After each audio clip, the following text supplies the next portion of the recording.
La lutte pour acquérir une précision dans vos pensées, vos idées et votre système de croyances est un combat. Laissez-moi vous dire ceci. Le voyage vers la transformation est une lutte. C'est une véritable guerre, car vous combattez des pensées anciennes. Certaines de ces pensées ont été transmises de génération en génération. Sommes-nous d'accord?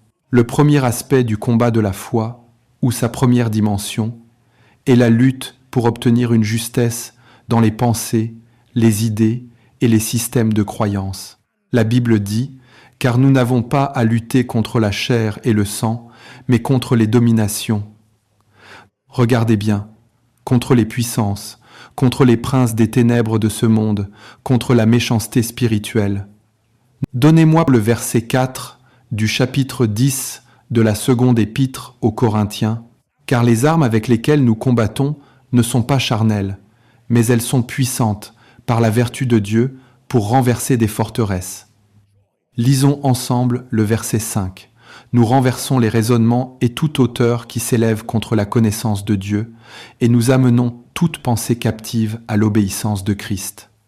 C'est exactement cela, messieurs et dames, le combat de la foi. C'est l'état d'esprit qui a maintenu votre père dans l'échec, la mentalité qui a freiné votre mère et qui a asservi toute votre lignée. Puis, un jour, un jeune homme se lève et dit « Je veux changer l'histoire. Satan vous combattra avec tout ce qu'il possède. » Mais pour celui qui dit « Pas question, je m'engage dans cette bataille de la transformation, les choses changent. Pendant que les autres dorment, vous restez éveillés. Vous laissez cette pensée être en vous, celle qui était également en Jésus-Christ. Votre condition actuelle est peut-être modeste, mais écoutez-moi, croyant. Alors que vous vous soumettez, l'étude de la Bible devient une guerre. Ce n'est pas de l'instruction, c'est une guerre. Un remplacement est en train de s'opérer. Satan ne peut rien contre un homme qui a rejeté le logiciel qui permet son opération. Avant d'attaquer, Satan envoie une mentalité. Lorsque vous recevez cette mentalité, c'est le virus qui l'introduit officiellement dans votre vie. Quand la Bible parle du combat de la foi, laissez d'abord les démons de côté, nous y reviendrons. Vous pouvez lier tous les démons du monde, Satan vous quittera avec joie en sachant que son logiciel est toujours en vous. Messieurs et dames, le combat de la foi ne consiste pas seulement à chasser des démons. Il y a un temps pour cela, mais la véritable guerre est celle du remplacement des pensées et des idées. Comment puis-je vivre une vie de pardon? Comment puis-je vivre une vie exempte de haine? Tout est une question de pensée. Je vous ai dit qu'une forteresse est un système de croyance, une mentalité gardée par des démons pour maintenir la victime perpétuellement dans ce mode de pensée. C'est la raison pour laquelle, lorsque vous conseillez des gens, ils vous regardent et disent que c'est une bonne idée, mais ils se lèvent et font exactement le contraire de ce que vous avez préconisé. Cela dépasse leur volonté. Il y a une forteresse qui orchestre leur comportement. Parents, écoutez bien. Il vous faut plus que des conseils pour libérer vos enfants d'une forteresse issue de leur environnement extérieur. Un jeune homme a regardé de la pornographie pendant 10 ans et vous lui dites simplement « Ne fais pas ça, ce n'est pas bon pour ton avenir ». Il acquiesce, mais vous pensez que cela va le délivrer? Il y a déjà une image dans son esprit, un programme est déjà installé. Tout ce dont Satan a besoin, c'est de s'aligner sur les saisons biologiques de la vie, et il déclenchera cette image, et la personne rechutera.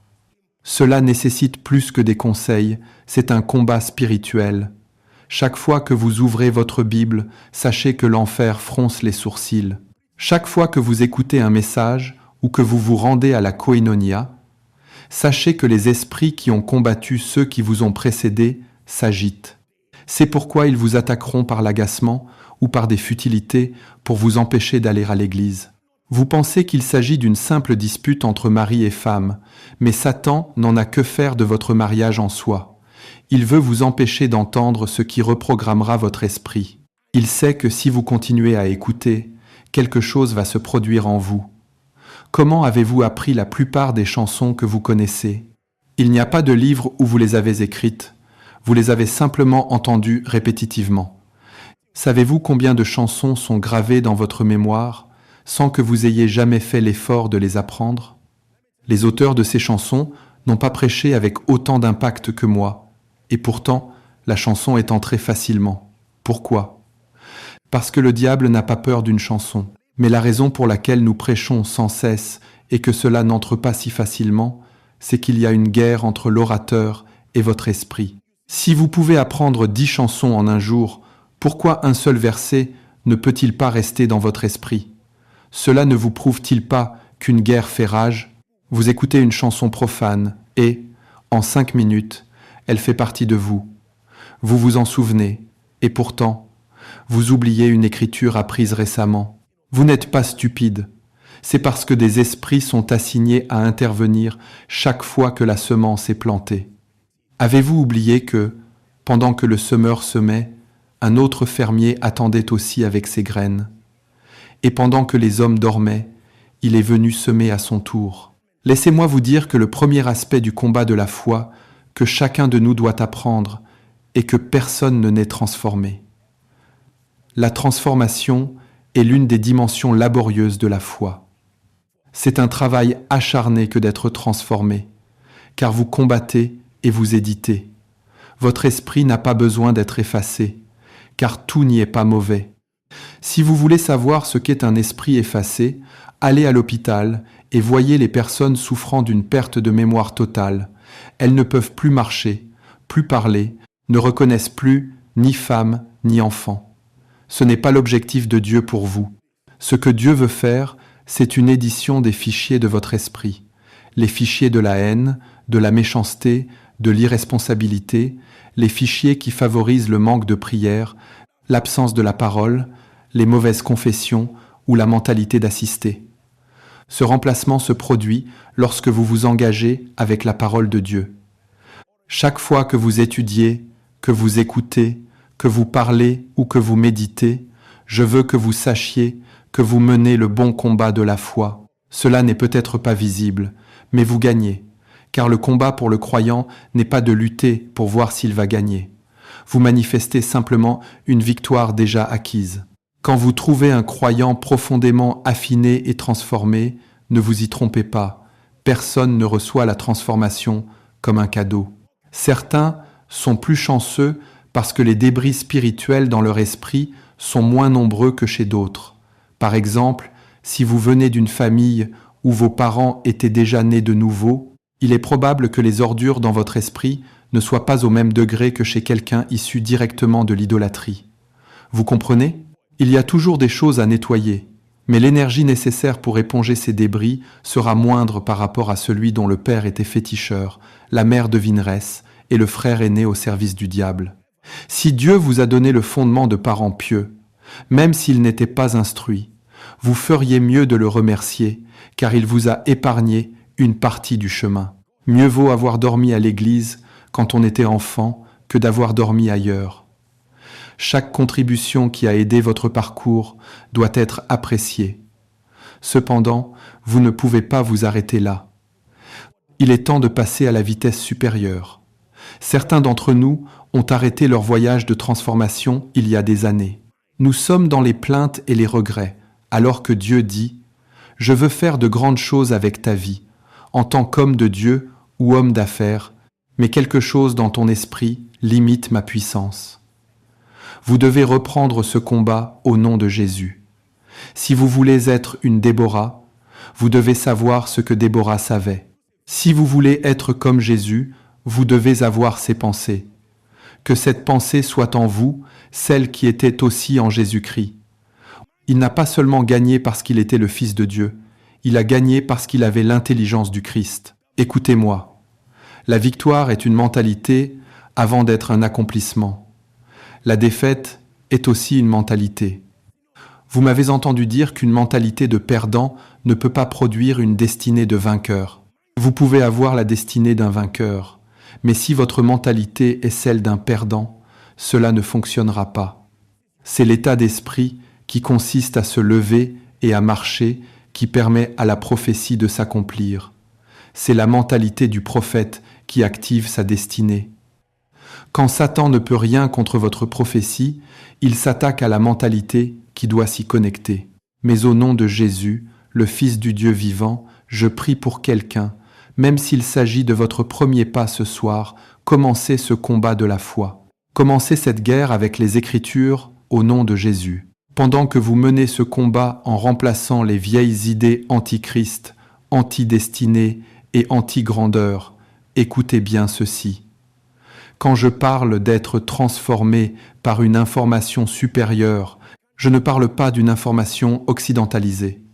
Penser comme un Américain, un Européen ou un Asiatique est merveilleux seulement si cette pensée est conforme à la parole. Avant de continuer la vidéo, n'oubliez pas de soutenir notre nouveau livre, Les Généraux de Dieu, disponible dès maintenant. Si vous souhaitez vous le procurer, vous trouverez le lien dans la description de cette vidéo. Merci pour votre soutien et bonne suite de visionnage. La transformation dont je parle est la conformité de vos pensées à la parole de Dieu, et non simplement leur conformité technologique. Vous pouvez cesser de penser comme une personne de condition modeste pour penser comme un occidental, tout en gardant des idées antichrist. Cela ne fonctionnera pas. La transformation, ce n'est pas passer de manger avec les mains à utiliser une cuillère et une fourchette. C'est inutile pour votre destinée. Je parle de la parole de Dieu qui reprogramme votre esprit. Oui, je lui abandonne tout. Cette mentalité que vous m'avez donnée est mon arme de victoire. Le premier aspect du bon combat de la foi est la lutte pour acquérir une justesse dans les pensées, les idées et les systèmes de croyance. Quel est le deuxième aspect? C'est le travail consistant à établir des réalités spirituelles par les paroles dans la prière. C'est le ministère de la prière utilisant des paroles remplies de foi et conformes à la parole pour établir des réalités. Matthieu chapitre 12, verset 37, nous dit que l'on ne peut séparer la domination des paroles. Car par tes paroles tu seras justifié, et par tes paroles tu seras condamné. Isaïe 43, verset 26 dit « Réveille ma mémoire, plaidons ensemble, parle toi-même pour te justifier. Déclarez dans la prière que vous êtes libre, et vous serez justifié pour être libre. Déclarez que vous avez un avenir radieux. Quand vous demeurez dans la prière, c'est un combat de la foi. Alors que nous regardons non point aux choses visibles, mais à celles qui sont invisibles à l'emploi qui n'est pas encore là, à la vie qui n'est pas encore manifestée, à la prophétie qui plane encore sur votre tête, vous détournez votre regard et commencez à parler au nom de Jésus. Même si vos débuts sont modestes, votre fin sera grande. Vous utilisez alors des paroles dans la prière. Au nom de Jésus, ce que mon père et ma mère n'ont pu faire, ils en seront bénéficiaires grâce à la grâce de Dieu sur ma vie. Au nom de Jésus, je me lève comme un sauveur face à l'esprit de mort prématuré qui a frappé ma famille.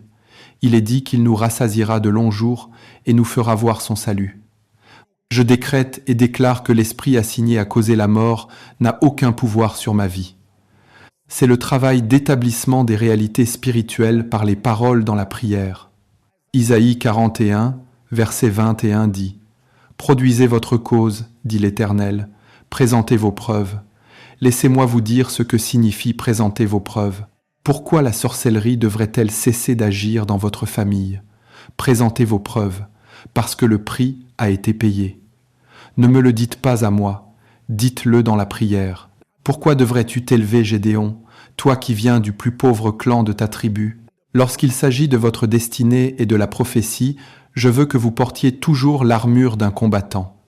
Les choses ne changeront pas simplement parce que vous le voulez, mais parce que vous priez pour qu'elles changent. Si vous dites que votre ministère ne grandit pas parce que les gens ne vous aiment pas ou à cause de vos origines, vous continuerez à vous plaindre et à rester dans la dépression.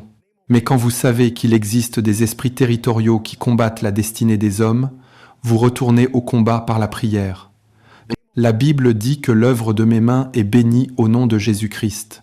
Il m'a oint pour être ministre et sacrificateur. L'œuvre ne peut pas mourir, la vision ne peut pas s'éteindre. Jésus a dit que tout ce que le Père lui a donné viendrait à lui. Par la prophétie, je les attire du nord, du sud, de l'est et de l'ouest. Ils se connectent à la grâce. Tant que je vivrai, ma bouche ne restera pas silencieuse sur ma destinée, ni sur la koinonia, ni sur vous. Dieu m'a donné une responsabilité sur votre vie spirituelle et votre bien-être, et pour vous, je ne me tairai pas. Que je sois fatigué ou non, le diable entendra ma voix pour votre cause. Je harcèlerai l'enfer pour vous. Quand vous dormirez, je serai éveillé. Réveillez-vous aussi et priez. Mais je prierai pour vous. Je vous aime à ce point. Satan, retire tes mains de la vie de cette femme. Elle n'est peut-être pas sérieuse spirituellement, mais elle est sous une couverture qui peut l'aider au nom de Jésus-Christ. Il est dit qu'il m'a montré Josué, le souverain sacrificateur. Ce n'est pas Josué qui a ôté son vêtement sale. Quelqu'un l'a fait pour lui. Si vous ne savez pas comment faire des prières qui font avancer votre destinée, apprenez-le. C'est une arme de la fin des temps pour la victoire. Le matin, levez-vous et dites « Au nom de Jésus, rien ne meurt entre mes mains, rien n'échoue entre mes mains. » Si, en allant au travail, le diable vous rappelle quelqu'un qui vous a offensé ou vos échecs financiers, faites taire cette voix au nom de Jésus. La terre appartient à l'Éternel avec tout ce qu'elle contient. Qu'en est-il des frais de scolarité de votre enfant? Je ne vois peut-être ni vent ni pluie, mais ma vallée sera remplie d'eau. Qu'en est-il de l'Église qui semble ne pas croître? Au nom de Jésus, je décrète par la puissance du Saint-Esprit qu'il me multipliera et que je ne serai pas petit. Il me glorifiera et je ne serai pas méprisé. Qu'en est-il de vos enfants rebelles? Le Dieu qui a ramené le Fils prodigue ramène mes enfants à la maison. Je ne sais peut-être pas où ils sont, mais la grâce qui a préservé ce garçon jusqu'à son retour les préserve aussi. Jésus a dit de Lazare, « Cette maladie n'est point à la mort. Laissez-moi prophétiser sur quelqu'un. Ce problème n'est pas à la mort. Il ne vous tuera pas au nom de Jésus-Christ. » Savez-vous pourquoi Jésus est allé ressusciter Lazare? C'est parce qu'il avait déclaré que cette maladie n'était pas à la mort. Beaucoup de gens mouraient, et Jésus ne les ressuscitait pas parce qu'il n'avait rien dit sur leur situation. Mais il avait parlé pour Lazare, et il devait défendre sa parole. Puisqu'il avait dit que la maladie n'était pas à la mort, quand Lazare est décédé, il a dû dire « Allons le réveiller, car ma parole ne peut faillir. » Dieu vous a déjà appelé vainqueur. Alors, quand vous perdez, apportez cette perte dans la prière et dites « Seigneur, pourquoi est-ce que je perds? Tu m'as appelé vainqueur. » Que le monde ne dise pas que ta parole a échoué. Présentez vos preuves et produisez votre cause. Priez pendant 1 minute en esprit. Dites « Je suis victorieux ». Ne restez pas silencieux. Parlez sur vos finances, sur votre ministère, sur votre carrière. C'est un combat de la foi. Une lutte pour la supériorité des systèmes de croyance. Un effort de foi pour manifester la réalité spirituelle par les paroles dans la prière. Au nom de Jésus. Merci d'avoir regardé la vidéo. N'oubliez pas que vous pouvez soutenir la chaîne tout en découvrant encore plus de contenu intéressant. Si vous aimez ce que nous partageons ici, n'hésitez pas à acheter notre livre disponible dès maintenant. C'est une excellente façon de nous encourager et de nous aider à continuer à produire davantage de vidéos de qualité. Vous trouverez le lien du livre dans la description juste en dessous. Merci beaucoup pour votre soutien. Soyez bénis.